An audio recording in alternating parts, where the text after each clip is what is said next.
Alguns acontecimentos na vida do ser humano podem ocasionar fatos mais obscuros do que a própria penumbra que corta uma gélida e intensa madrugada.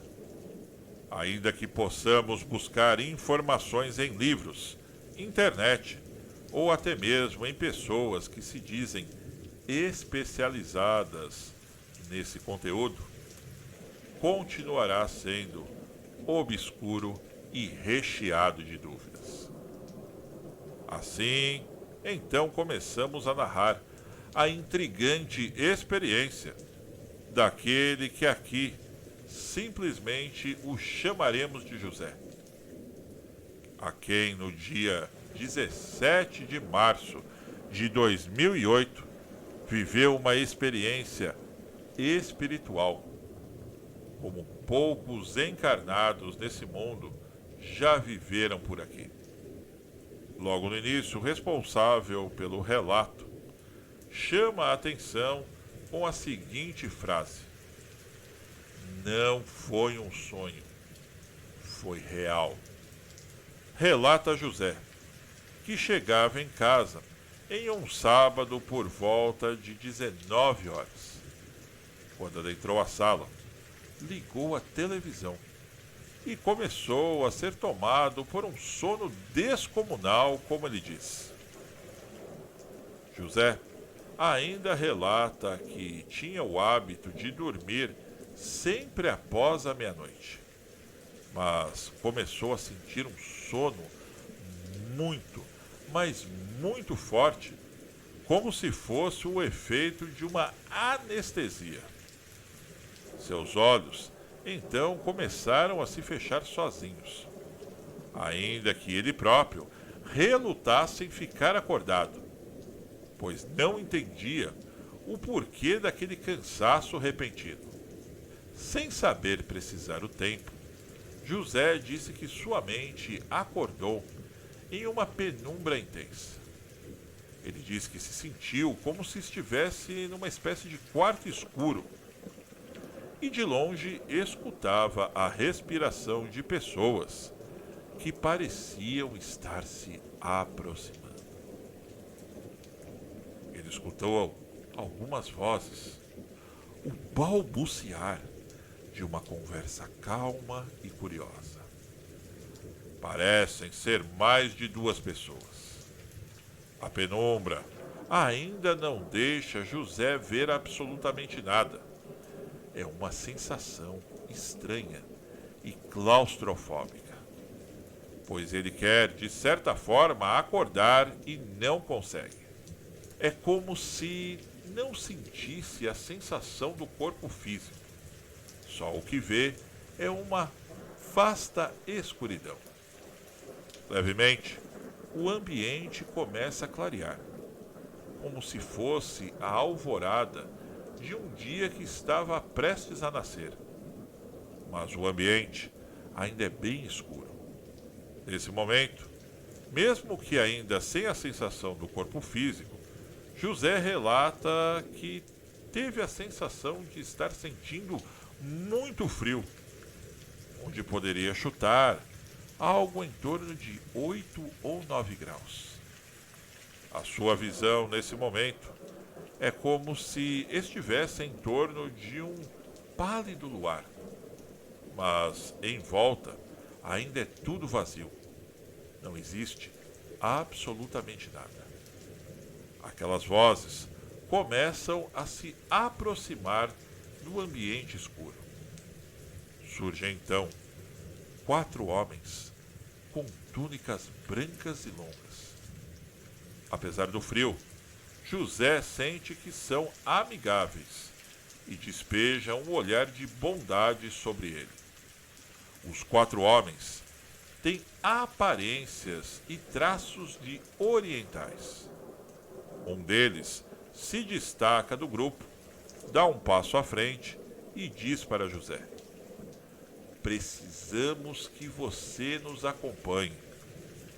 Não tenha medo." Então, José, mesmo não entendendo o que está acontecendo, nem tampouco o que estaria por vir, segue com os 4 homens que se destacam à sua frente, com exceção de apenas um deles, que fez questão de se posicionar ao lado de José, como se estivesse a fazer sua segurança, enquanto os outros 3 seguiam a poucos metros à frente. O local ainda é gélido e desértico, sem nenhuma aparência. No entanto, começa a tomar forma como de algo que lembrasse o interior de um imenso prédio. E os misteriosos homens vestidos de branco o induzem a começar a descer uma imensa escadaria. Depois de alguns degraus, não soube dizer quantos no relato, José diz que chegou a uma superfície onde tinham outras pessoas vestidas de branco. Centenas, segundo ele. Como se estivessem em um povoado e que aquelas pessoas ali estavam se destacando em busca de algo que ele não sabia dizer o que seria. Caminhando um pouco mais à frente, aqueles que eram os guias de José lhe mostram outra escada. Repetindo o itinerário, eles descem a outro pavilhão. Neste outro, poucas pessoas. E essas estão confusas e procurando por algo ou alguém, tal qual como se estivessem perdidas. Os homens de branco fazem um gesto para José não parar de andar e continuar a segui-los. À frente, uma nova escadaria, ao qual eles têm de descer mais uma vez. Ele chegou a comparar como se fosse a de um grande terminal rodoviário ou até mesmo um aeroporto. Depois, chegaram a outro pavilhão. Nesse, mais pessoas confusas. Algumas até mesmo se perguntando o que estavam fazendo ali e por que estavam lá. José voltou a sentir a sensação de frio. Mas os homens de branco à sua frente não paravam. Era como se estivessem determinados a chegar logo a algum lugar e não se importavam com as outras pessoas que ali estavam pedindo explicações para eles. Mais uma vez desceram outra escada. O frio aumentava. Parecia que tinha despencado para cerca de 5 graus, segundo José. Depois de descerem mais uma vez, uma distância que José diz ter sido maior que as outras, os 4 pararam em frente ao último degrau, e apenas aquele que parecia ser o líder se destacou mais uma vez à frente e disse em voz firme para José: "O que você vai ver aqui não é bom, mas acredite, é necessário. Porém, não saia em nenhum momento do nosso lado." Começaram então a andar pelo local. O cenário era ainda mais frio e tinha, acima de tudo, um clima de muito sofrimento. A escuridão não era plena, mas a claridade lembrava muito a de um dia nublado, como se fosse de um céu escuro que estava prestes a receber uma enorme tempestade. José começa a se dar conta que estão em um local que se parecia muito com um hospital, mas diferente de um convencional, pois a situação das pessoas era deplorável. A visão emergia com a presença de vários enfermos, que estavam divididos apenas por uma fina parede, o que parecia ser um quarto, que tinha aproximadamente 4 metros de largura. E não existia porta e nem janela. As pessoas ali jogadas estavam cada uma dentro desses pequenos espaços, sujas e jogadas no chão. José disse que viu uma mulher cheia de feridas no rosto, dormindo encolhida. Na outra ala, um homem sem os braços e nem as pernas se debatendo. Em uma ala do lado esquerdo, outro homem sem as pernas, com um ar pernicioso, se masturbando e dando gargalhadas ao olhar para José. Os 4 homens de branco, voltando à cena, seguiam firme à frente, sem parar em nenhum momento. Não olhavam sequer para o lado. José, naquele instante, sem saber para onde estavam o levando, também decidiu parar de olhar para aquelas cenas bizarras e grotescas. Porém, continuava ouvindo choros, gemidos e gargalhadas macabras.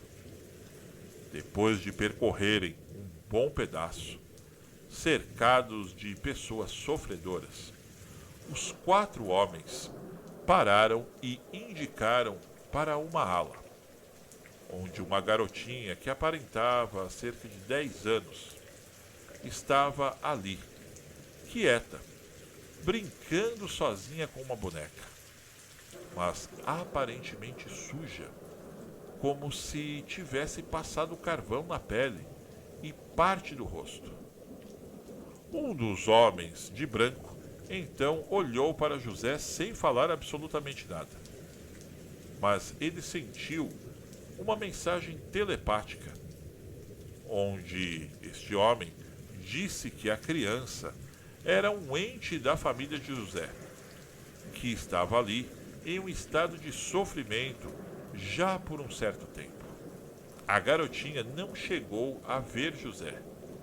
Ele também não fez nenhuma interação com a pobre coitada que estava naquele lugar cheio de murmúrios e sofrimentos. Um dos homens de branco então pediu para que José continuasse seguindo eles e deixasse a cena. Nesse momento, ele disse que chegaram em um ambiente que se parecia muito com um vagão de trem vazio. Os 4 homens de branco estavam lá dentro junto com ele. Em um piscar de olhos, algo assustador aconteceu. Várias pessoas começaram então a aparecer desesperadas em uma das portas daquilo que chamamos até então de um vagão de trem. Eram mais de 50, segundo José. Eles gritavam e imploravam que queriam sair dali e ir embora junto com José. Quase todos gritavam a mesma coisa: pelo amor de Deus, me tirem daqui, nos leve junto com você, nós queremos voltar. Quando o vagão estava prestes a ser tomado por essas pessoas sofredoras, os homens de branco tomaram a frente da porta ao qual eles estavam localizados e começaram a empurrá-los desesperados para trás. José observava tudo dentro do vagão, enquanto os homens de branco estavam a conter toda aquela multidão, os empurrando para fora, como se fossem seguranças a intervirem em uma manifestação. Um deles falou alto e em tom rígido com os desesperados: ele não pode levar vocês. Ainda não chegou a hora. Deixem ele partir. Neste instante, os 4 homens pularam para fora do vagão, levando os aglutinados completamente para fora. A porta, então, se fechou igualzinho a um trem que estava prestes a partir e deixar uma plataforma. Nesse exato momento, José abriu os olhos e ele estava exatamente no sofá da sala de sua casa. A TV ainda estava ligada. Ele notou que os seus familiares já estavam dormindo. E, para sua estranheza, também notou que estava todo molhado de suor, como se tivesse disputado uma autêntica maratona. José tinha muita fome. Ele até brinca, dizendo que poderia comer 3 pizzas e beber sozinho um refrigerante de 2 litros. Mas, no entanto, o que acabou tornando o relato ainda mais misterioso foi quando ele notou no relógio que eram 4 horas da manhã. E como nós abrimos dizendo no relato, quando ele acabou apagando neste estranho sono, eram 7 horas da noite. Mas parecia que tinham se passado apenas 15 minutos. Foi então que ele disse para si mesmo, com a frase que nós abrimos esse relato: não foi um sonho, foi real. Bem, meus amigos, nós vamos ficando por aqui com esse intrigante relato. No entanto, não se esqueçam de se inscreverem no canal e também compartilhar essa misteriosa história. Nós nos vemos muito em breve aqui em nossa série Vídeo Mistério.